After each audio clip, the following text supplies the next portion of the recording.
So we have Mr. Tim Lewis with us for Pacific.ca in the middle of the summer in front of the folk music festival here in Kitsilano Beach.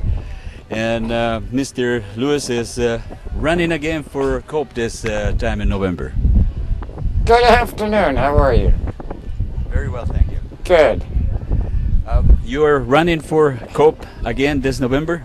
You're absolutely correct. I'm running for a COPE nomination to run for City Council in November. All right. What is the score on the relations between Vision and COPE? Well, that is in the hands of the executive of COPE and the executive of Vision. They will decide whether or not to recommend a proposal to the membership, and if they do recommend a proposal to the membership, it will be up to the membership to approve or reject it. Mm-hmm. So far, how many candidates are running for COPE? We have 5 candidates running for City Council nominations right now. So you're assuming that Vision will run another 5? Oh, I think Vision wants to run a lot more than that. I think they probably want to run 8. Okay, so why is that COPE is running only 5 when Vision is running 8? Well, it's not that we're running 5. There are 5 individuals, at least 5, that are seeking COPE nominations. Okay. But how many we run, that's not yet determined. For instance, if we decide that we're only running 2, then the 5 will go to a nomination meeting. At the nomination meeting, the membership will pick 2 of the 5. My own personal view is that COPE should run 5, that we should not reduce ourselves to 2. But that's not my decision. That's firstly up to the negotiating committee that negotiates with Vision. Secondly, up to the executive. And then finally, up to the membership. Okay, if there's 10 positions in the City Hall, why is COPE limiting itself to 5 or 2? Well, if you're suggesting that we run more than 5, that would make it very difficult to run in a partnership with Vision. So, trying to accommodate Vision, you're limiting yourself to 2 or 5? Well, we don't know yet. Perhaps the membership will not accommodate Vision and not limit it at all. We don't know yet. Is COPE going to run a mayor candidate? It would be my strong recommendation that we do. But again, we don't know yet. It's up to the negotiating committee, which is negotiating with Vision. And then they take the recommendation to the membership. Okay. So your candidacy is depending on whether COPE selects you to run for COPE or not? Oh, absolutely correct. You're absolutely correct. All right. What are the main issues of COPE at this time? Well, I would speak from my own perspective. I think the number one issue is homelessness. But even more important than identifying an issue, I think it's extremely important that candidates offer very concrete solutions. Anybody can say, oh, my number one issue is homelessness. But if they don't have an answer when you ask them, how will you address the issue of homelessness, then they are at worst opportunists and at best lazy. What I'm personally recommending is that the city do at least 2 things. First of all, take half of the interest that is generated every year by the Property Endowment Fund and use it to build social housing. Secondly, we take the money that it's going to cost to widen the Burrard Street Bridge, don't widen it, and use that money. You're talking at Burrard Bridge? That's right. And use that money for social housing.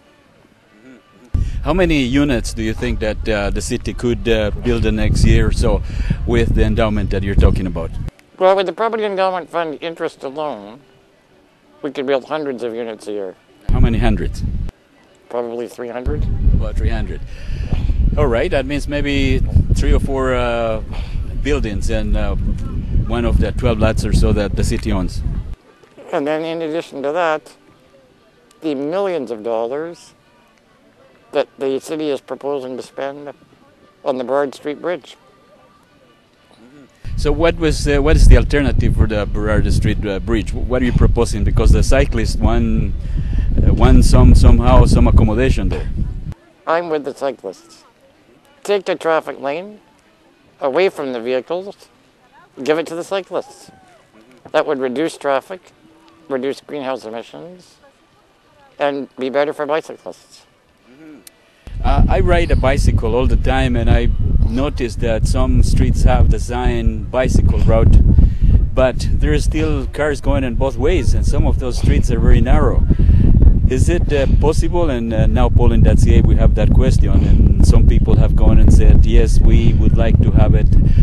Some people want to ban cars from completely out of those streets assigned as the bicycle paths, and some others want at least to have it one way, so half of the street would be devoted to bicycles. Do you think that is feasible? I think we should allow neighborhoods to turn their neighborhoods into car-free neighborhoods. We should allow neighbors to vote democratically, even on a block-by-block basis. If in a particular 100 block, a majority of the homeowners in that 100 block want to voluntarily agree to eliminate on-street parking and then narrow the street to one lane, make it a one-way lane, that would deepen the lots, so everybody's lot would now be about 10 feet deeper. It would reduce greenhouse gas emissions, it would reduce traffic use, and it would be perfect for bicyclists. Another issue that we have discussed before for reducing traffic is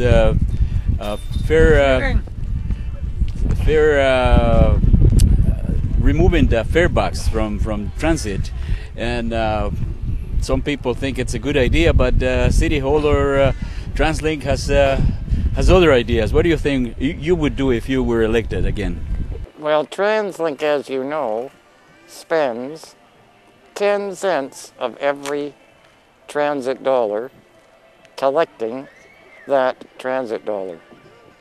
Collecting transit fares is a very, very inefficient way of collecting money. If I were in power for a day, I would remove all of the fare boxes from all of the buses. And everybody would pay once a year in their property taxes. That would increase usage enormously. It would improve the efficiency of the bus. Loading would be much quicker. It would reduce the cost of operating the bus system. If you increase property taxes, some homeowners might not like that idea.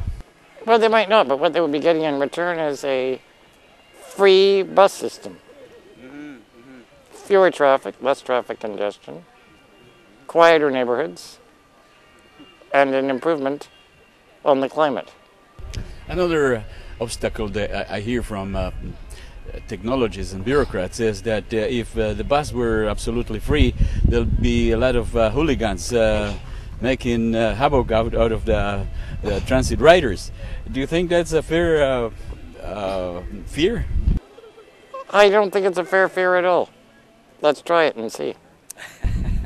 Well, I usually compare it with parks. Parks are free. We should start charging to make only the well-meaning people come to the parks. Exactly. You raise a very good point. Yeah. Have you gone to nowpolling.ca lately to see the housing housing question there, or housing topic? No, I'm sorry to say I haven't done that. But you have voted for more social housing, and you said that is one of your priorities. It's definitely one of my priorities, yes. But would you recommend people to go to nowpolling.ca and put that wish and to poll, so I'll empower you more when you are in council? Yes, absolutely, I agree. All right. So what do you think about the for-profit partners of Rapline and potentially and Broadway line and northeast line going to Coquitlam. According to the Premier, they want to give priority to the 3Ps, to the private for-profit partners. As you know, I've always been opposed to public-private partnerships. They increase the cost of the project. They take it out of the hands of the public, and in the case of the RAV line, the contract was awarded to a war profiteer. SNC-Lavalin provides the weapons and the ammunition to the American Army in Iraq. Yeah, but regardless of the good or evil of the private partners, the issue is why do we have to pay for profits when we could do it ourselves? Exactly, I agree. Communications.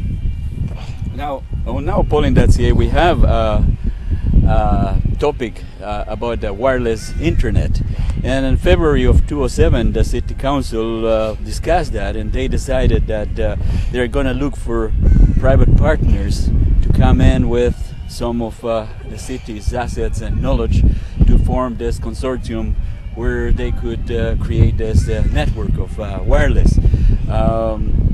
There's a city in the East Coast, Charlottetown, where the City Hall owns and operates their own communication system. Do you think that it's a possibility that you would do the same thing here?